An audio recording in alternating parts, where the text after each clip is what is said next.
Throughout history, people have been in search of the perfect town. A utopia, built with harmony in mind, where everyone gets along and works together without conflict.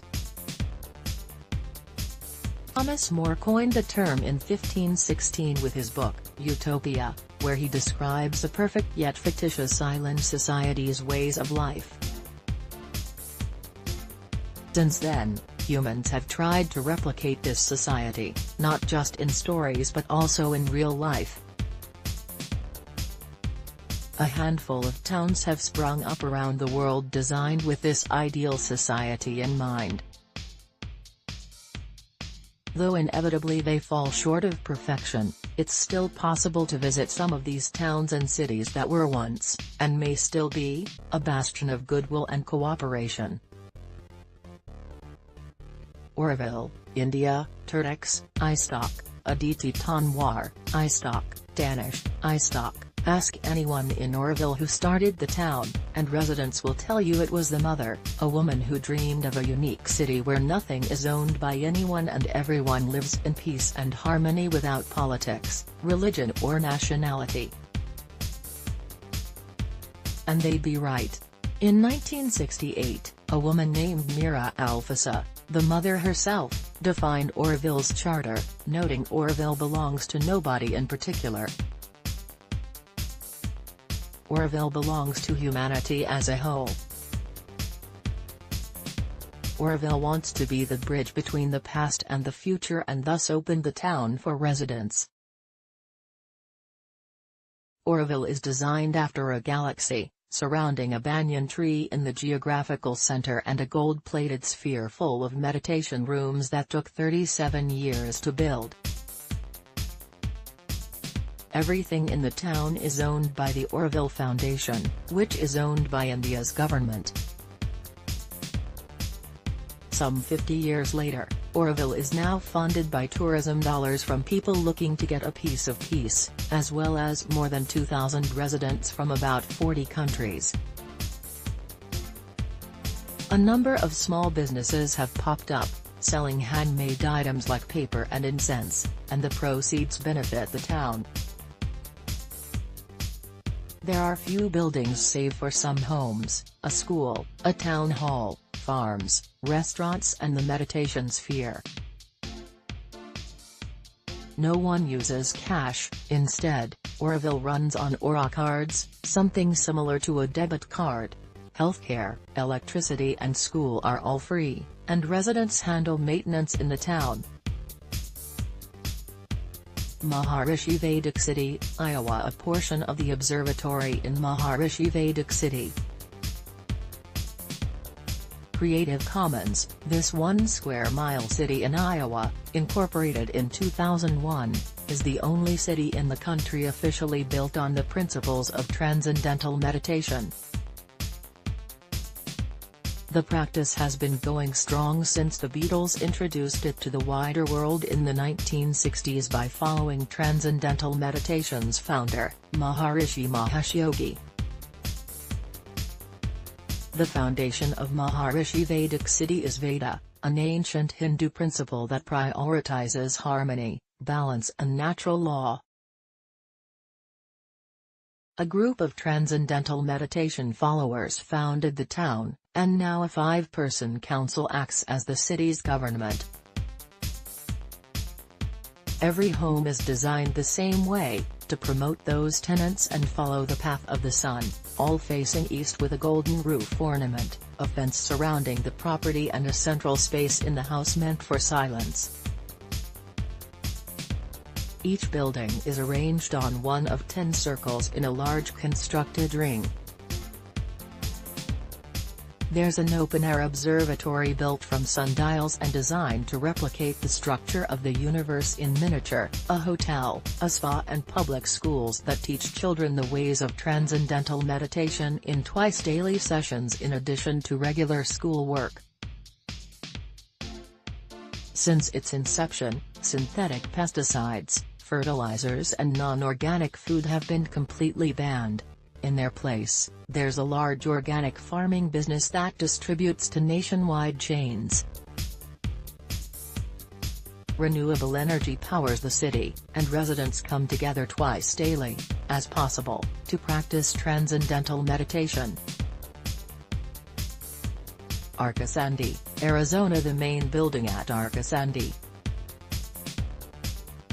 Creative Commons, Arca Sandy is experimental town located in rural Arizona, Lakibaho, iStock, community named by Paolo Soleri, Dugbury, iStock, Arca Sandy, Arizona, Dugbury, iStock. When it opened in 1970, Arca Sandy's founder, Italian architect Paolo Soleri, imagined the small Arizona desert complex would evolve into a city of thousands of people, all living together in harmony in what he called in narcology, a community where nature and architecture work together to create a harmonious existence. The goal was to bring everyone together in a complex that both limited damage to the earth and also allowed everyone to feel happy and fulfilled. Since that time, more than 8,000 volunteers and a handful of full-time residents have built the community to what it is today, a collection of aged mixed-use buildings and public spaces that are only a fraction of what Soleri envisioned, a practical test of the theoretical arcology concept that draws students of architecture and free spirits looking to commune with nature. Today, Arca Sandy survives on people coming for multi-month workshops to help with daily activities at the complex, an ongoing production of ceramics and bronze windbells, tourism and events. The community remains a construction site. The design is only about 3% complete, run by the non-profit Cosanti Foundation. Royal Salt Works of Arc-et-Senans, France. Part of the Royal Salt Works complex. Creative Commons. Though an industrial complex, the Royal Salt Works of Arc-et-Senans was designed to be a utopia nonetheless, a place of life, work and worship for employees of the facility and their families. The complex's original design, imagined by architect Claude-Nicolas Ledoux, comprised a large circle of buildings with salt production facilities in the center. Ledoux was known for creating utopian designs that supported human activities and interaction, though many were never constructed. Salt production at the site began in 1779 and continued for about 1,200 years. Work at the salt works officially stopped in 1962. While it was in use, it was far from the utopia Ledoux planned.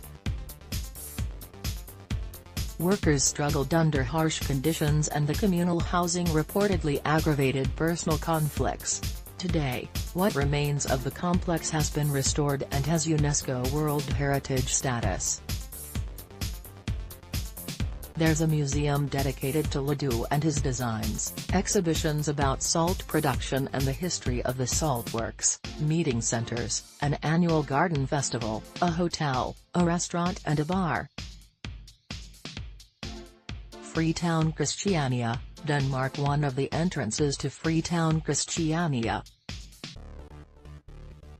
Creative Commons, wall graffiti in Freetown, Christiania District, Krugli, iStock, Christiania, Denmark, Pierre Aden, iStock, Freetown, Christiania, Instance, iStock, entrance to Christiania in Copenhagen, Zastøvgen, iStock, Christiania. The autonomous neighborhood in Copenhagen, formed in 1971, was founded by a journalist deep into the free love movement. Jacob Ludvigsen envisioned a self-sustaining society built from scratch, though using pre-existing buildings, since the site had abandoned army barracks already, with a goal of maintaining the psychological and physical health of a group over that of an individual. In practice, things quickly fell apart. Drugs took hold, and residents didn't want to cooperate with the police. Christiania became a home for hard narcotics and a green light district for selling marijuana. Drugs and crime are still a problem in Christiania, but the commune continues to thrive. The neighborhood today runs on tourism dollars from shops, restaurants and local events. Houses are beautifully painted and the entrance to the neighborhood takes visitors through a sculpture park made from reclaimed and recycled items. Palma Nova, Italy. An aerial shot of Palma Nova.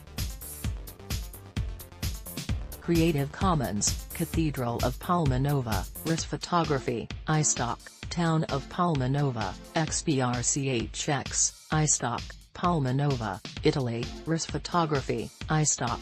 This town may be a fortress, but Palma Nova was also created to be a utopia by the superintendents of the Republic of Venice, a self-sustaining community where everyone was equal and had a purpose, in a city that also just happened to be a death machine. It was built in 1593 to protect the Venetian Empire from invasions by the Austrian and Turkish militaries. The fortress is a 9-pointed star with 3 rings expanding out from a hexagonal center. It was a geometrically perfect city, but alas, no one wanted to live there. The Venetian Empire couldn't lure residents into a contained city that lacked freedom to move around and also had the very real risk of constant war and devastation. So instead, the military stayed, and in 1622, a large number of pardoned prisoners moved into government-deeded properties, though it's unsure if they lived by the utopian ideals the city was founded on. Now, the soldiers and prisoners have moved out of Palma Nova, and the residents Italy tried so desperately to attract have officially entered. About 5,400 people live inside the walls. There's a campaign going to get UNESCO status applied to the city, but as of now it's only received national monument status from the Italian government. Veneto, Brazil. Brazil Nut 1, iStock, Brazil Nut 1, iStock, Brazil Nut 1, iStock, Brazil Nut 1, iStock, Brazil Nut 1, iStock. In 1929, a group of Finnish settlers moved from Finland to Brazil, founding the colony of Veneto under the tutelage of Pastor Toivo Uuskalio, who was convinced God wanted him to start a Finnish utopia in the tropics. According to the community rules, everyone was vegan, no one smoked or drank, and everyone worked together on a farm with no income. Veneto ran that way until 1942, when the residents finally realized it wasn't sustainable to run a town with no money. Tourism took over shortly after Veneto began to fall apart, and now the area is known as a Finnish enclave in Brazil. There's a folk dance group that has regular performances, inns, shops, saunas. Veneto was home to Brazil's very first sauna, restaurants and a section called Little Finland that replicates the experience of the original settlers. Even Santa has a house in the town, where he will welcome guests all year. Like this article? Sign up for our newsletter.